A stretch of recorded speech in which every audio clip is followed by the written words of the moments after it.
और खबरों की शुरुआत इस वक्त की बड़ी खबर से करेंगे। कांग्रेस नेता पवन खेड़ा की गिरफ्तारी पर सुप्रीम कोर्ट ने रोक लगा दी है। सुप्रीम कोर्ट ने पवन खेड़ा को बड़ी राहत देते हुए इन्हें अंतरिम जमानत दी है। कोर्ट ने कहा है कि दिल्ली कोर्ट पवन खेड़ा को मंगलवार तक गिरफ्तार नहीं कर सकती है। साथ ही कोर्ट ने याचिका पर सीमित सुनवाई मंजूर की है। एससी ने सभी एफआईआर को क्लब करने के लिए दिल्ली और असम पुलिस को नोटिस जारी कर दिया है। खेड़ा के खिलाफ उत्तर प्रदेश और असम में एफआईआर दर्ज हैं। पुलिस अब पवन खेड़ा को असम नहीं ले जा पाएगी। सुप्रीम कोर्ट में इस मामले की अगली सुनवाई अब 27 फरवरी को होगी। उच्चतम न्यायालय में असम पुलिस ने कहा था कि पवन खेड़ा ने लोकतांत्रिक रूप से चुने गए प्रधानमंत्री के खिलाफ अपमानजनक टिप्पणी का इस्तेमाल किया है। असम पुलिस ने कहा कि वो पवन खेड़ा के खिलाफ दर्ज प्राथमिकी में गिरफ्तारी से सुरक्षा के लिए दायर रिट याचिका पर जवाब दाखिल करना चाहेगी। गौरतलब है कि पवन खेड़ा को गुरुवार को दिल्ली एयरपोर्ट से असम पुलिस ने गिरफ्तार किया था।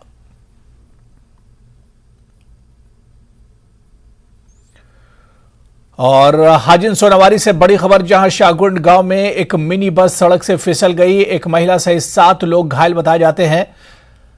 महिला घायल हुई और इसे इलाज के लिए श्रीनगर रेफर किया गया है। बाकी घायलों की हालत स्थिर है और सीएचसी अस्पताल हाजिन में इनका इलाज चल रहा है।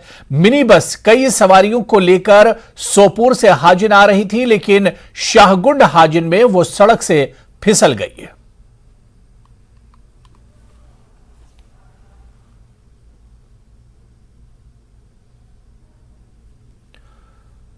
1 अप्रैल से प्रॉपर्टी टैक्स लगाए जाने के विरोध में आज जम्मू कश्मीर बार एसोसिएशन ने 1 दिन की सांकेतिक हड़ताल की है। हालांकि बार एसोसिएशन ने साफ कर दिया है कि वो लोगों के नुमाइंदे हैं और चुनी हुई सरकार को यह फैसला लेना चाहिए। हम इसका विरोध करते हैं और अगर इस प्रॉपर्टी टैक्स को वापस नहीं लिया गया तो जम्मू बंद भी करेंगे। सरकार द्वारा हाल ही में एक आदेश जारी किया गया है, जिसमें कि सरकार ने कहा है कि 1 अप्रैल 2023 से जम्मू कश्मीर के लोगों को प्रॉपर्टी टैक्स जो है वो देना पड़ेगा। उसको लेकर अलग अलग तरह की आवाज़ें जो हैं वो सामने आ रही हैं। कुछ लोग कह रहे हैं कि बाकी स्टेट्स की तरह जम्मू कश्मीर में भी अगर ये लगता है तो उससे डेवलपमेंट होगी।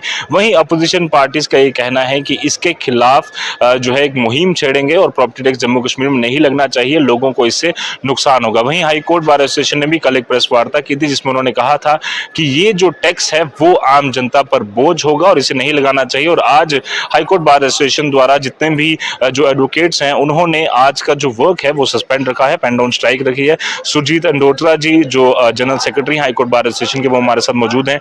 सुरजीत जी, क्या कुछ मकसद है आज की इस पेन डाउन स्ट्राइक का? देखिए, मैं आपको पिछले कई महीनों से ये सुबगाहट थी कि कोई प्रॉपर्टी टैक्स नाम की कोई चीज़, चिड़िया जो है वो जम्मू कश्मीर में भी अपने पंख फहरा रही है।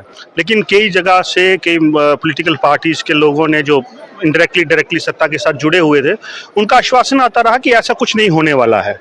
लेकिन परसों की रात अचानक से एक एसओ के थ्रू जो है, मैं तो ये कहूँगा कि जो बिना चुनी हुई लोगों की सरकार के द्वारा, जो ऊपर से बिठाए हुए लोगों द्वारा, जो एलजी एडमिनिस्ट्रेशन ने जो था एक एसओ निकाला और लोगों को ये फरमान जारी कर दिया कि आप जो है 1 अप्रैल से एक और जजिया, एक और tax, toll tax, Jammu Kashmir को तो आजकल नाम ही टोल टैक्स का दे दिया हुआ है, और ऊपर से ये अब जो है प्रॉपर्टी टैक्स जो है ये जम्मू कश्मीर के गरीब अवाम, क्योंकि ये लोग जो यूटी एडमिनिस्ट्रेशन को आज रन कर रहे हैं, एक टाइम पे ये कहा जाता था, सेंटर की सरकार भी ये कह रही थी और यूटी एडमिनिस्ट्रेशन भी कह रही थी कि पिछले 70 सालों की सरकारों ने जम्मू कश्मीर को लूटा है।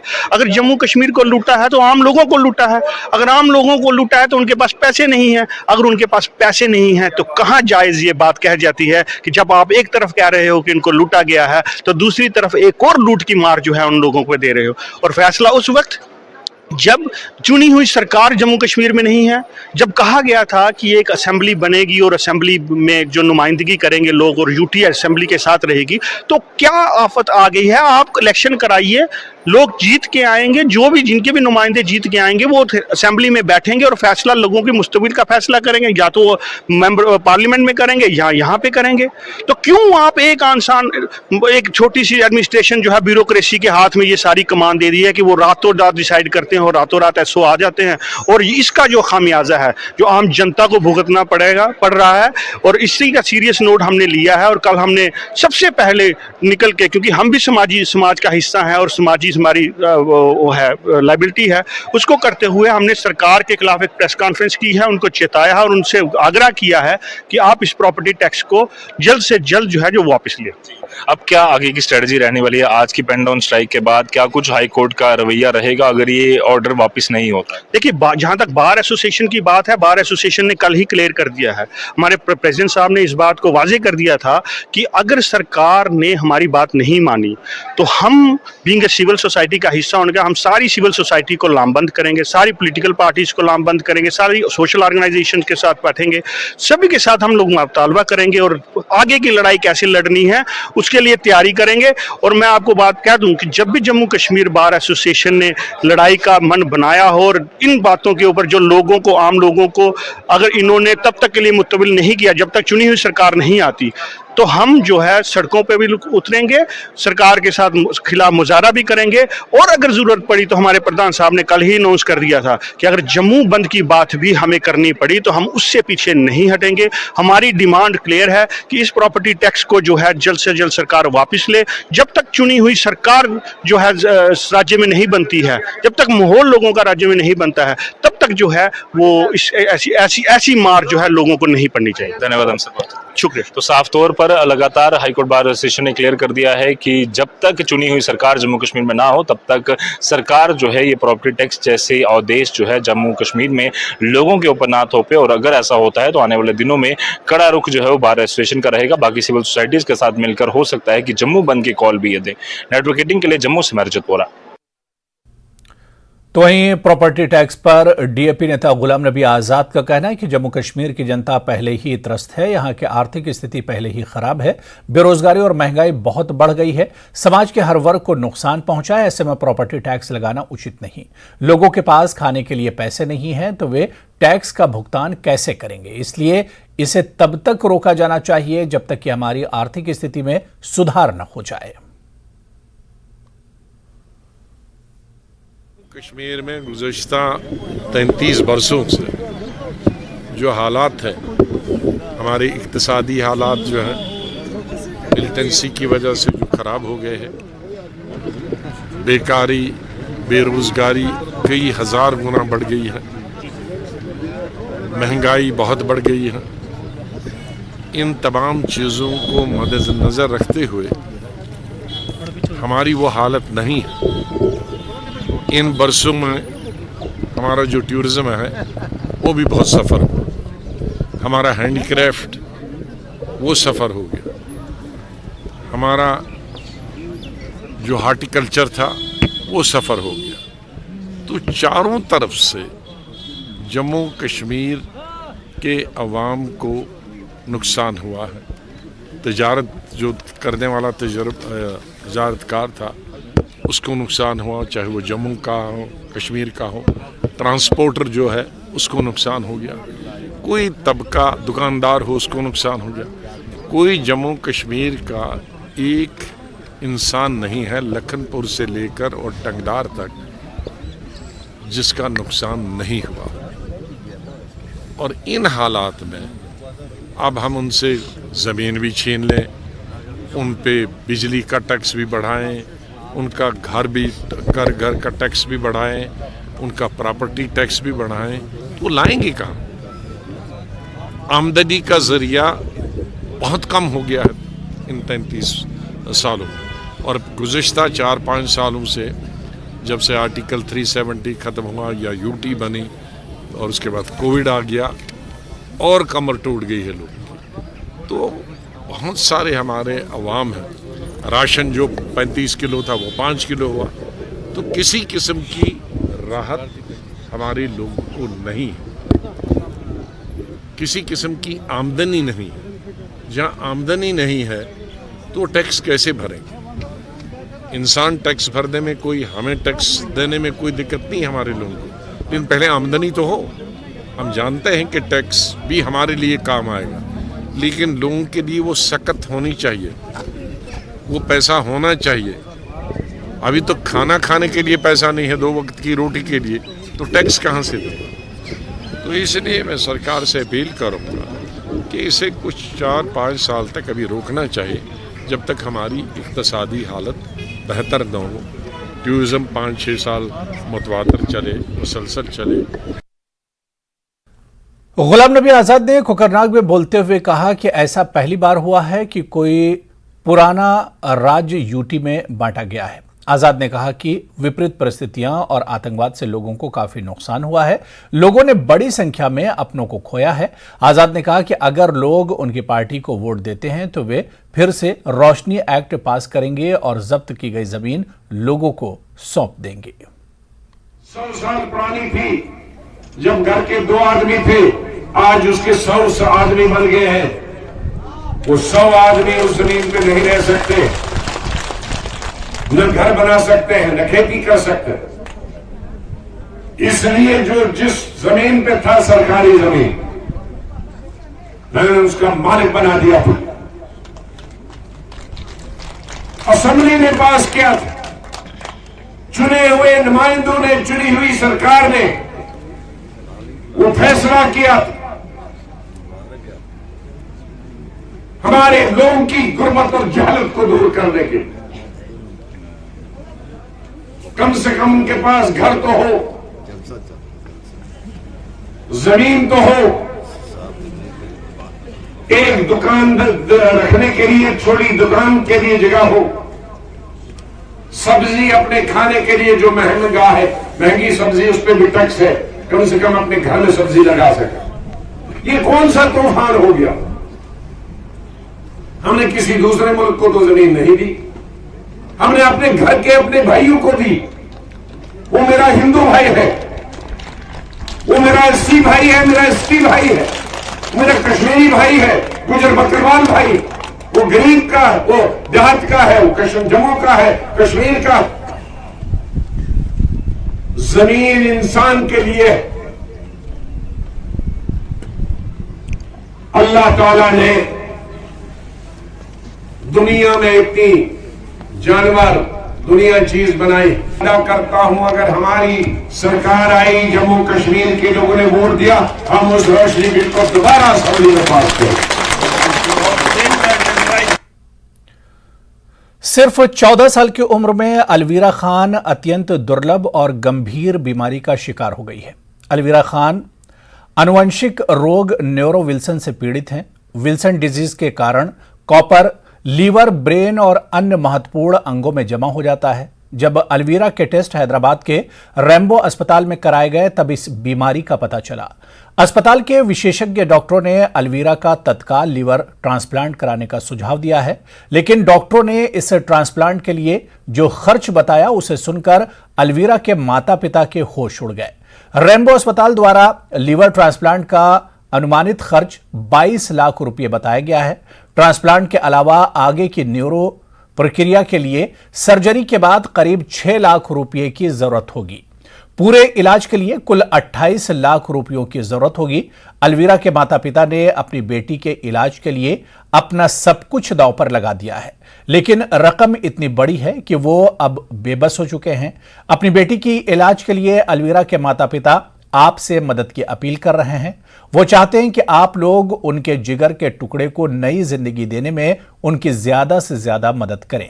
अलवीरा को नई जिंदगी देने के लिए आप स्क्रीन पर दिए बैंक अकाउंट या गूगल पे नंबर पर रुपये ट्रांसफर कर सकते हैं।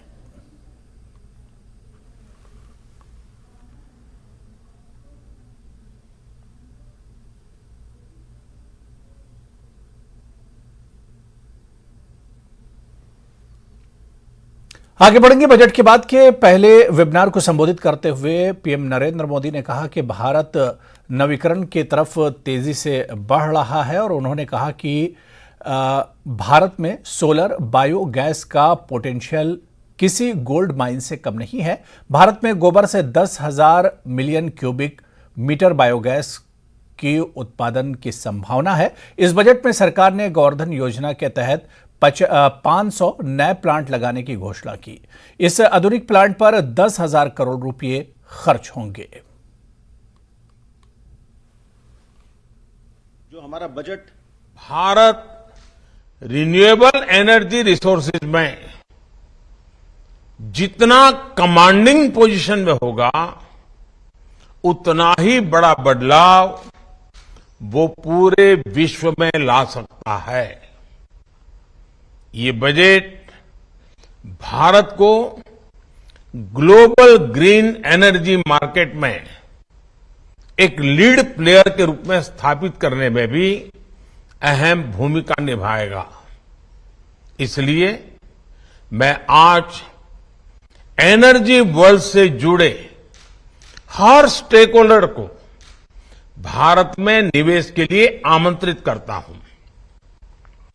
विश्व आज अपनी रिन्यूएबल एनर्जी सप्लाई चेन को डाइवर्सिफाई कर रहा है। ऐसे में इस बजट के माध्यम से भारत ने हर ग्रीन इन्वेस्टर को अपने यहां निवेश का बेहतरीन अवसर दिया है। ये इस सेक्टर में आ रहे स्टार्टअप्स के लिए भी बहुत ही उपयोगी साबित होने जा रहा है। साथियों, 2014 के बाद से ही भारत मेजर इकोनॉमीज में रिन्यूएबल एनर्जी कैपेसिटी एडिशन में सबसे तेज रहा है। हमारा ट्रैक रिकॉर्ड बताता है कि रिन्यूएबल एनर्जी रिसोर्सेज को लेकर भारत जो लक्ष्य तय करता है, उसे समय से पहले पूरा करके दिखाता है। हमारी इंस्टॉल्ड इलेक्ट्रिसिटी कैपेसिटी में 40% नॉन फोसिल फ्यूल के योगदान के लक्ष्य को भारत ने 9 साल पहले ही प्राप्त कर लिया। पेट्रोल में 10% इथेनॉल ब्लेंडिंग के लक्ष्य को भी भारत ने 5 महीना पहले ही हासिल कर लिया। 20% इथेनॉल ब्लेंडिंग के लक्ष्य को भी भारत ने 2030 से कम करके 25-26 तक पूरा करने का निर्धारित किया। वर्ष 2023 तक 500 gigawatt non fossil based electricity capacity हासिल करके रहेगा। हमारी सरकार जिस तरह बायोफ्यूल्स पर जोर दे रही है, वो सभी इन्वेस्टर्स के लिए बहुत बड़ी अपॉर्चुनिटी लेकर आया है। अभी हाल ही में मैंने E20 फ्यूल को भी लॉन्च किया है। हमारे देश में एग्री वेस्ट की कमी नहीं है।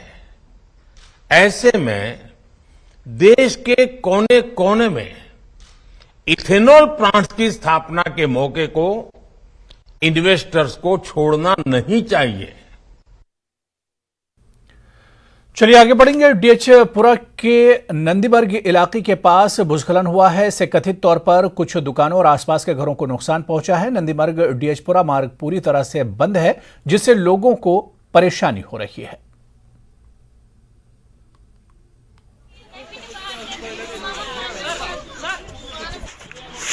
अब्दुल मजीद साहब यह शाल मच रात कुत आव यह लैंडस्लाइड क्या कत पे आव तो तुम कत तम सात गमत होबर जनाब ये नम या रात 2:30 बजे यमो 5 टास पे बूज ना मकान आय ना वसित हम गई नंद्र मन हुशियार यमो कर पे ओर योर रबत तो यमो मन द्राय तमें सत आव पे यह मकान त वसित। मगर बह यह मे गवर्नमेंटन कि तरफ मन शाड़ तोर्मुत मे मदद तोर्मुत तम दह 2018 मज तम नुकसान कूता गो नुकसान गो मे वारिया मे गो लगभग रुपये 4 लक्षन नुकसान कुन कुछ जानी नुकसान जानी नुकसान गो तुम क्या अपील क्या अपील अपील गवर्नमेंटस यहाँ के लोकन अपील कर मे करियो मदद। और बिल्कुल हमारे साथ कुछ और लोग भी मौजूद हैं। तो पनो नाम फैज अहमद रासर। फैज साहब ये बताइए कैसे ये वाकया पेश आया? ये वाकया रात के 2:30 बजे ये वाकया पेश आया सर। उसके बाद ये 2 मकान इसमें डैमेज आए सर, 2-3 दुकानें सर। इनके पास कुछ नहीं है सर, कुछ सहारे नहीं है सर। 3 बच्चे आम है सर, ये देख कर भी नहीं सकता सर कुछ सर। इस वक्त ये कभी किसी जगह अगर मतलब जगह बैठने के लिए नहीं सर, बहुत प्रॉब्लम। हम लोगों की अपील करता सर, गुजारिश करता सर, अगर कुछ 10 रुपया 20 रुपया इसको खाते में डाले इनका घर बसर हो जाएगा सर। और बिल्कुल हमारे साथ कुछ और भी हैं। तो पनो नाव नाव अफरोजा। अफरोजा तो वो क्या दलील कित पे आव ये लैंडस्लाइड कूता नुकसान गो तुम सर हेको वनथ यह कूता नुकसान गो तुम बास यह शर्ट अत रुपये 2 लाख लगे मगर मे अब्दुल मजीद हजाम खानदार यह आमा अस बासान यह अरबू बोत तो खरबू बोत। आम इंसान हेक वन यह दप यह रुपये लक्षों क्या रुपये 500 सासन मगर अस बासान खबर कूता यह वन अपील कर लुकन गवर्नमेंटन अगर कस फीसबी लिल्ला मदद अगर कर 10-20 रुपये अस दार कर्जा कहन मे बच्चे 3 मे अमिस पाने खानदर तोर्मुत बह हेक मालन तन मे आव वनकन बनित मे करो मदद ना जानी नुकसान ना सर बह मालन गमस बच्चे 3 हेत खानदार हेत रात तोड़। चलिए आगे बढ़ेंगे। शिमला से खबर है जहां सीएम के प्रधान मीडिया सलाहकार नरेश चौहान ने सेबी, ईडी और आयकर की भूमिका पर सवाल उठाए हैं। उन्होंने कहा कि कांग्रेस नेता राहुल गांधी के पूछे सवालों से मोदी सरकार घबराई हुई है और अब तक कोई जवाब नहीं दे पाई। हिंडनबर्ग की रिपोर्ट को लेकर कांग्रेस की जांच की मांग पर भी मोदी सरकार मौन है। जो आज गरीब है वो नीचे को जा रहा है, जिनके पास ताकत है, दौलत है, वो और अमीर हो रहे हैं और देश की संपत्ति पे उनका एक अधिकार बन रहा है चंद लोगों का। ये बहुत समझने वाली बात है। कांग्रेस ने, विपक्ष ने जेपीसी को बनाने की बात की कि जेपीसी इसमें होनी चाहिए और इसकी जांच होनी चाहिए और उसके अलावा सुप्रीम कोर्ट के सिटिंग जज से भी इसकी इंक्वायरी होनी चाहिए। तो चलिए इस बुलेटिन में अभी फिलहाल इतना ही। नमस्कार।